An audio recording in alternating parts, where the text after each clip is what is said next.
Welcome back to Inside the National Tennis Centre. We're back at the home of British tennis to see exactly what goes on inside of these four walls. So coming up on this month's episode, Katie Swan reveals the secret ingredient to her rehab programme. Yeah, maybe too many games, for sure.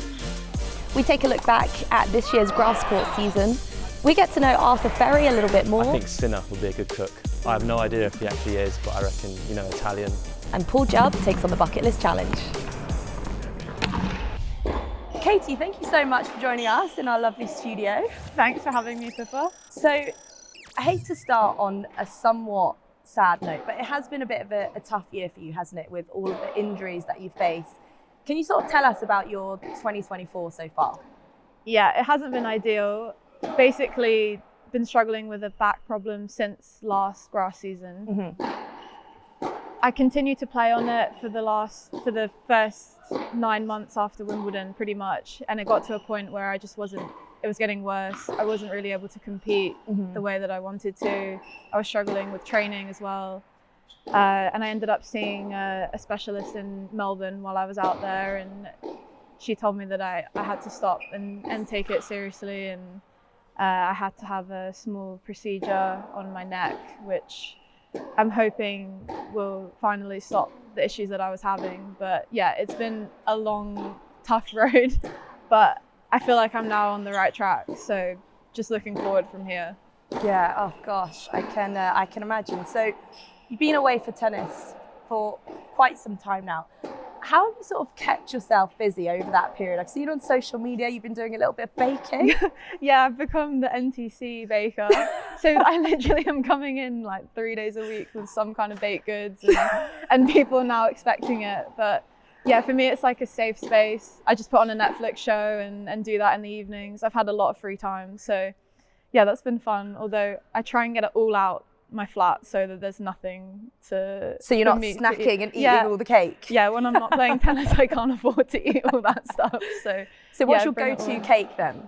I have been venturing out a little bit more recently, but I love a tray bake because it doesn't have to look pretty. It's all about the taste. So the things that have gone down well here is anything that has Biscoff in it. Okay, the LTA love Biscoff. They love a Biscoff, yeah. So rumour has it, you're now back on court. That must be so exciting. Yes, it was very nice. It was the first time in about 3 months that I'd hit yesterday. So it was only with an orange ball, but it was definitely a positive step. It's something. Yeah, definitely. I was quite sore this morning, and my heart rate was also pretty high yesterday with an orange ball. But yeah, that's something that I'm not sure people fully understand, is how different tennis fitness is to everything else. I've been doing so much off the court to prepare for the return to tennis, even on-court movement stuff, but being on court with a racket and actually doing all that like properly it's a completely different fitness. So yeah, that's a really good point. There's no substitute, is there, no, for that tennis fitness? No, we've tried. My fitness trainer Jill, she's tried, but yesterday with an orange ball I was up there in my red zone. So I mean, maybe it had something to do with the baking. Yeah, maybe too many cakes, for sure. So there's light now at the end of the tunnel. You're back on court. Yeah. Which event are you most looking forward to competing in?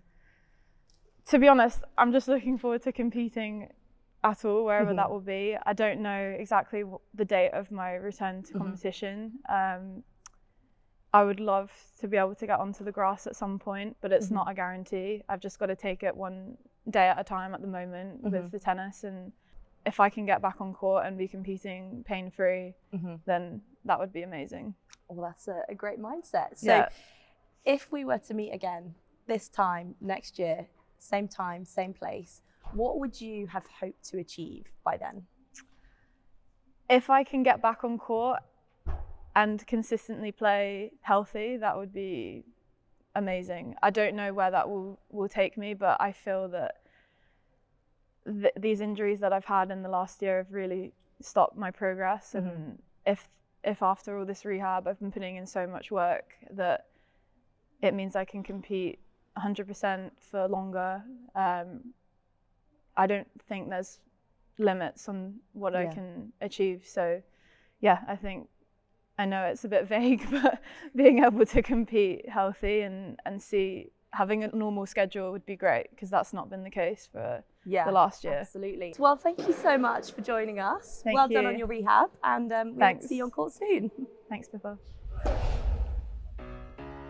As the grass court season draws to a close, let's take a look at how things went for the Brits. Billy Harris led the way early in the season, making impressive runs to the semi-finals at both the Lexus Surbiton Trophy and the Rothesay Open Nottingham. Defending champion Katie Bolter made it 2 in a row in Nottingham, battling through a heavily rain-affected week and defeating Karolina Pliskova in the final. On the same day over in Germany, Jack Draper earned his first ATP title. The new British number 1 got the better of former Wimbledon finalist Matteo Berrettini at the Stuttgart Open final.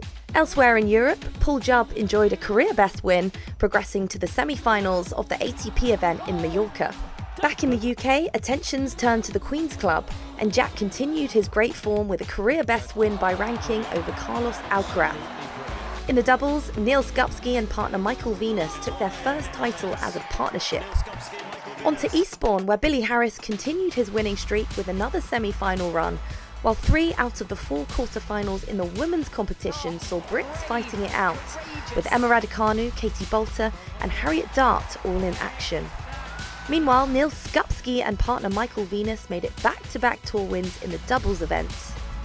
Also in Eastbourne, Alfie Hewitt and Gordon Reid won a landmark 50th title together, while another singles title for Alfie, plus doubles wins for Lucy Schuker, Andy Lapthorne and Greg Slade made it 4 wheelchair titles on the Sabine coast for the Brits.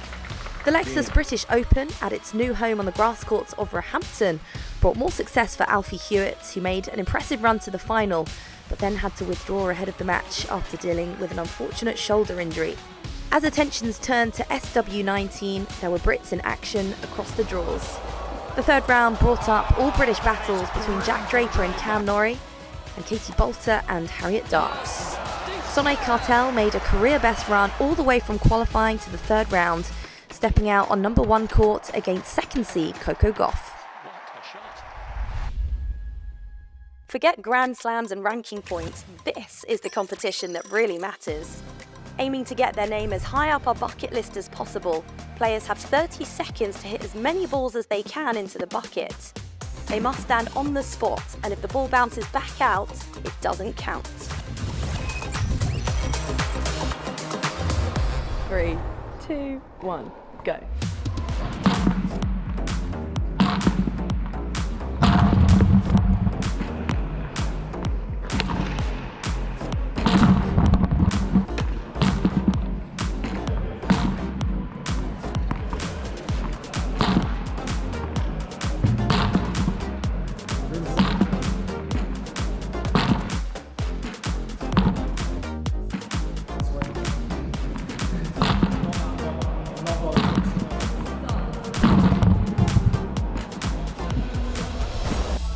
A new joint leader on our hands, 3 balls in the bucket, which puts you joint first. I'll let you do the honours. Thank you very much. Thoughts on that one? Once I get it on. Yeah, joint first, I'll take it. Few near misses at the beginning, but you got going. Yeah, I hit the rim quite a lot. I'd say my accuracy was nearly there, but made a lot prior off the camera. So, but I'll take it. Joint first, I'll take it. You're at the top. Exactly. Can't argue with that. Exactly. I'll take it. All right, Arthur, we'll give you some quick fire questions. You ready? Yep. Okay, what was the first gig that you went to? I think Fred again last year. Oh, First wow, one, recent yeah. one. If you had to eat one meal for the rest of your life, what would it be? Sushi. Can get on board with that. Go-to series to watch on a long flight? I'd say Prison Break was my favourite one ever. What's your favourite podcast? Favourite podcast, Joe Rogan. A film that makes you laugh? The Hangover. Which player did you admire most growing up? Federer. Introvert or extrovert? I'd say introvert mostly. Which music artist are you obsessed with right now? I want to say Future. Future, okay. Which British tennis player are you closest mates with? Felix Gill. And your favourite thing about being a tennis player? Travelling the world. Your first tennis memory? I'm gonna say going to Wimbledon after school when I was probably 6 or 7. Not me playing, so just going to watch with my mum. And you're from Wimbledon, aren't you? Yes. Yeah. What was your favourite lesson at school? I want to say maths. I always hated English, so yeah, I think maths. Oh, we've got a mathematician on our hands. Okay, so you say you hate English. What was the last book that you read? I've read a few autobiographies in the past 5 years, but like a fiction book, I can't remember. The last autobiography I read was Brad Gilbert, Winning Ugly. A tennis one, okay, I like it. Your favourite sport that isn't tennis? I've been into golf quite recently. Do you play? Basketball I like. I play a bit of golf, yeah. What is your go-to party trick? Off court, I have no idea. I'd say on court, the drop shot. Which player on tour would you most want to cook you dinner? I think Sinner would be a good cook. I have no idea if he actually is, but I reckon, you know, Italian. Italian, he'd yeah. make some good pasta. Pretty good all round, isn't he? Yeah. Okay, favourite surface to play on?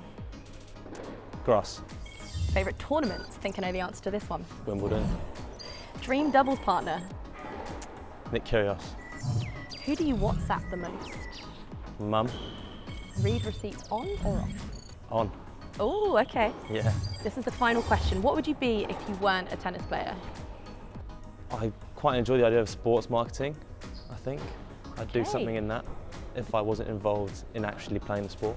Got you a potential career in sports marketing. Maybe Well, after, yeah. Thank you so much. Thanks.